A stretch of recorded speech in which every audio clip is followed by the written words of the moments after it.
Hello, beautiful soul, and welcome back to The Voice Within. I am again sick, as you may feel from my voice. Again, I'm assuming I have sinus infection. I have that uncomfortable pressure and pain under my eye, so most probably I will have to see doctor. All day I was trying to get myself a little bit better, to put my fever down. Now I'm slightly feeling okay after all medicines that I took, so I quickly took microphone to record. Usually what I do, I sometimes create when I have time and ideas and wish to talk. I create few podcast episodes for this kind of days, just in case, to have something ready to publish if I don't manage to show up on time. However, last time when I was sick with the influenza B, with the sinus infection, I used all of my pre-recorded podcast episode and I didn't manage to record new ones. So here I am with a little bit broken voice. Here I am with a little bit of fever, but bear with me, please. I am trying my best to pass you the value this week. Most of the time, all of my podcast episodes are coming from wisdom from my life, from the things that are happening to me, from the way I am observing life and things, and then I pack it into something valuable and useful for you and share it on my platform. So today's podcast episode is coming again from the wisdom of my life. Few times before in some podcast episode I shared that it's very common practice in the Middle East to have a maid in the house, to have a house help, and how for a long time I was resisting that because I felt like I will feel incapable, not independent. I will feel very weird that somebody is helping me. However, as the time was going, as I was growing, as I was working on myself, I saw how ridiculous and useless is that thing. It's like, imagine that Beyonce say, I don't want to have house help because it makes me feel uncomfortable that somebody is cleaning after me. So I decided to change that belief, that conditioning inside of me, to approach it differently, to see it like delegation, to see it like way of me choosing ease and peace in my life. But honestly, it was a very long process and it was very hard for me to kind of give up on control, kind of to give up that somebody is doing in the house, maybe sometimes not perfectly like I would do. Yesterday, something so small happened. I saw that basically still there is that parts of me who are uncomfortable with not doing everything by myself, not being the most useful person in the room. And I don't run from this kind of feelings. I sit with them. I try to understand them. I flip it in my head up and down. What is happening? Why is like this? Why am I thinking like this? Is it because of this? Is it because of that? Until I come to the bottom of the truth. Because once we get the truth, once we reach that root, the bottom of the thing, then we can decide differently. Then we are able to choose differently. As long as we are living in denial, as long as we are pretending that those things inside of us, that discomfort doesn't exist, we will basically never change. So what happened? My housemaid was cleaning something. She was not doing it exactly how I like to do it, but I caught myself feeling very, very uncomfortable. Like I want to correct her, I want to tell her. I really wanted to just let her do her job, because on the end, this is why she's in my house. But something inside of me couldn't relax. It felt like I couldn't sit still while someone else was doing something, some work, which I would do better or faster or more efficient. And I kept thinking, why does this feel so wrong? What is happening? Doesn't matter, Does she cleaning it this way or that way? As long as it's clean, as long as it's done, why does it matter whose way is better and whose way is more efficient? She's doing her job. She's cleaning the way she knows. So like I said, I sit with discomfort and I sat with that discomfort and I was reflecting on how did I grow up. I was reflecting on what did they teach me about hard work, about work. And just in one moment, and I love these moments when something inside of me clicks, I figure it out, something which was sitting. I don't even know if I can explain it. I'm sure sure if you are deep in personal development that a lot of this situation happen to you as well, where you have that just click feeling when you understand something, you become aware of something that you were not aware before. So it just clicked in me that we got independency completely wrong, that we see independency completely wrong. Because at that moment when she was cleaning, I was asking myself, why does this feel so wrong? Why am I uncomfortable? And the voice came inside, the intuition or whatever it is, said, because you don't feel independent when somebody is doing that thing for you. Because in order for you to feel independent, you should do it by yourself. Only when you do everything by yourself, you are independent. And I was like, wait a minute, what does that mean? So if the person is extremely wealthy and they can pay for the help in the house or delegate the things and they are not doing everything by themselves, that doesn't make them independent. Doesn't make sense at all. And then I went quickly online to check what does independency even mean? Because what I found out in my personal development journey and in building my understanding and vocabulary around everything is that a lot of times happen that we get certain words wrong, that we just accept certain meaning around certain words and we just pass them like that, but we actually never sit to look into real pure definition of the certain word. So then I went online to find what does independency even mean, and I found political independency, emotional independency, financial independency, but nowhere is mentioned you are independent if you do everything by yourself.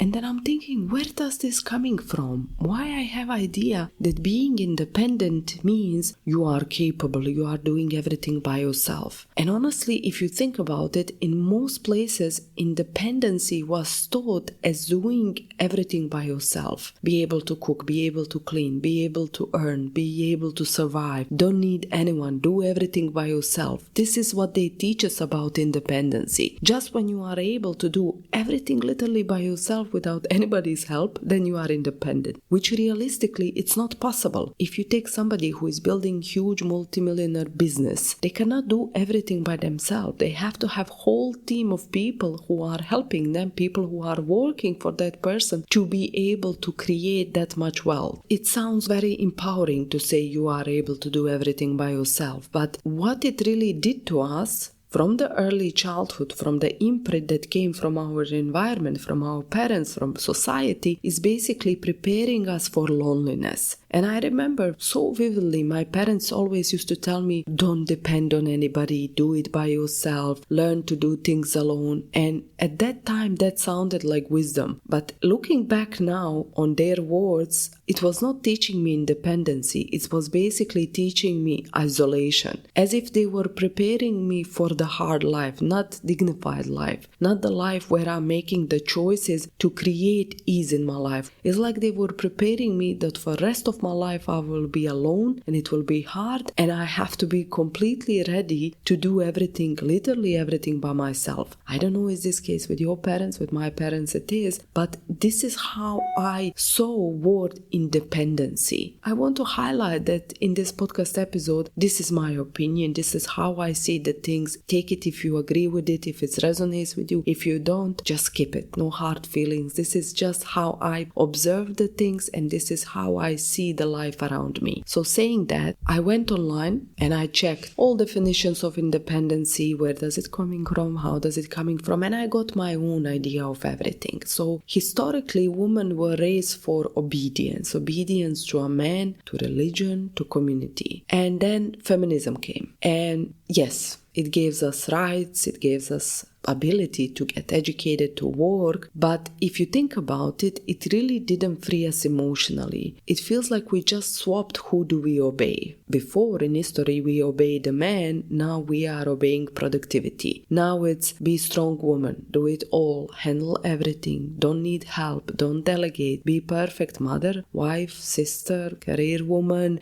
do everything by yourself, and only then if you be 100% on each one of this, is, then you can call yourself independent. And then, of course, suddenly exhaustion and burnout, they became the proof of worth. So more I suffered, the more I gave myself, the more I sacrificed, the better I am in the eyes of society. One of my podcast episodes previous, I'm not sure is it in Bosnian, but let me say it again. I remember a situation where I was talking with a friend of mine about common friends, and one of the friend delivered and she had baby, and this friend of mine who was commenting, she said, yeah, okay, she just has one child and she has mother and she will help her. Like, she didn't have that sensitivity towards her postpartum because of fact that she has mother who is helping her and is her first child. Then we touched the topic of another one who has 6 children without help. And then friend of mine, she said, well, it's so amazing. I cannot believe how is she doing it. She's a tiger of woman. I have so much respect for her. And I was looking at her and thinking, why does it matter? Why you have so much respect for the woman who is obviously suffering more, but you don't have same amount of respect for the woman who is basically doing the same job in just smaller quantity on one child. So exhaustion became proof of the worth. It's how we measure each other.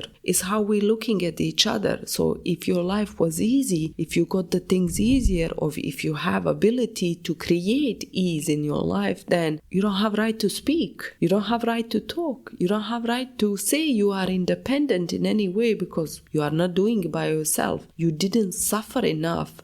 So basically, we are not oppressed anymore like the woman used to be in history, but we are still performing in the same way. We are still measuring our value by how much we can handle before we break, how much we can suffer before we break. And then when we break, then it's a noble thing to do. Then it's the noble thing that we broke, basically. Oh my God, she survived so much in her life. Poor her. Her life was so hard. This is something which is praised, not the woman who lead herself in dignity, not reaching the point of break, delegating and choosing the things in her life out of her ability and independency to save herself, to support herself and her family. This woman is kind of not considered independent. And then I was thinking more and more about this, and then I'm thinking, okay, so we often say that the woman who is working, she is independent. But then I know so many women who are working, but they don't have voice in the house. They don't have authenticity. They go quiet when the things get uncomfortable, or in front of the family, they cannot even set the boundaries. They cannot speak. So does this make them independent? And then I go online to see what is the definition of independence. Independence is a state of being free of the control of some other person, country, or entity. So basically, what we think that woman is independent if she is financially independent, but she is not independent emotionally in the house, basically she's not independent. Then I said to myself, okay, can I group this into categories? Can I make some 2 different type of independency? Because online I found political, emotional, this one, that one, but I want to have my own understanding of this. The first one, in my opinion, would be functional independency. That's the kind of independency that everyone can see. Is the independency where she earns her own money, the woman, she's driving her car, she pays her bills, she does it all. But there is sovereignty independency, and that's the one which is not really visible from outside. That independency means you can make your own decisions. You can choose without fear. You can get the help without guilt. You can say no without needing explanation. It's kind of independency where you don't need to prove your worth through doing as much as you can by yourself alone. You know your worth simply because you exist. And the thing is, you cannot buy this kind of independency with money. Being independent basically means not doing everything by yourself. It means being independent to make your own decisions, to do the things that align with you, to choose your emotional state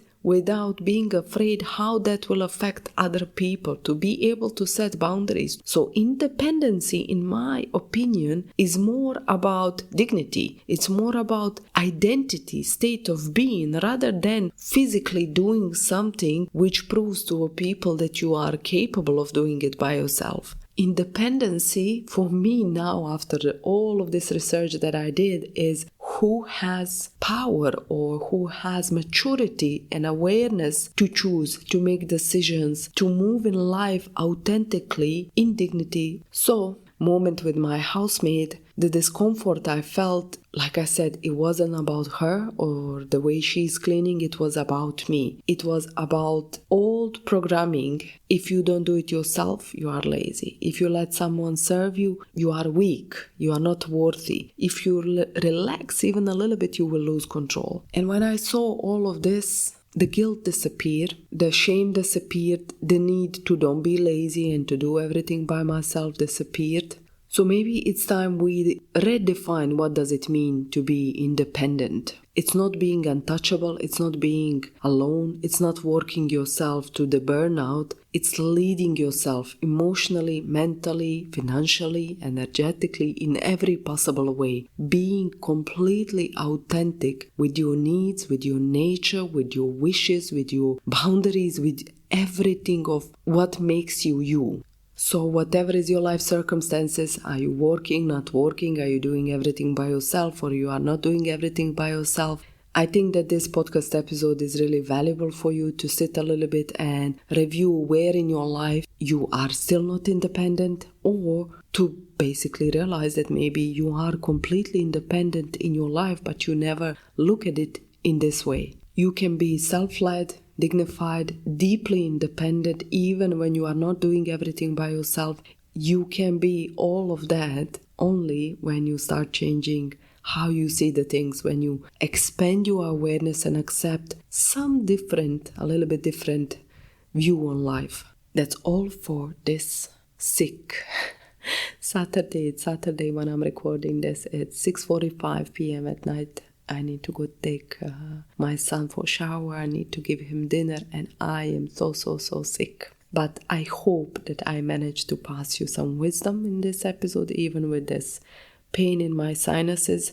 Hopefully I get better by the next one. And what else?